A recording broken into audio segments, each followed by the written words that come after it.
ધોરણ 7 સર્વાંગી શિક્ષણ યોગિક ક્રિયાઓમાં આપણે શૂન્ય મુદ્રા કરવાની છે. શૂન્ય મુદ્રામાં આપણે અંગૂઠા વડે વચ્ચેની આંગળી જે સૌથી મોટી છે તેને આપણે વાળી અને એમાં વચ્ચેના ભાગે આપણે દબાવીશું.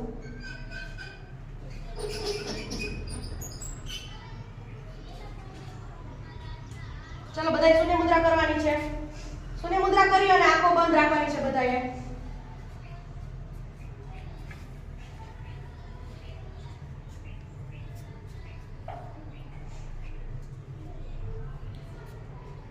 અંગૂઠા વડે આપણે વચ્ચેની આંગળી છે એ દબાવી છે, બરાબર છે, અને બાકીની 3 આંગળી જે બચે છે એને આપણે સીધી ટટાર રાખવાની છે.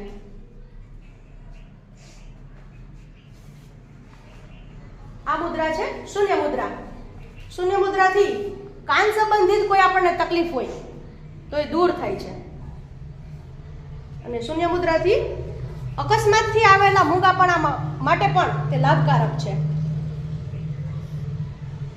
તો આ પ્રકારની કોઈ તકલીફ હોય અને આ મુદ્રા કરવામાં આવે તો એનાથી ઘણો લાભ થાય છે.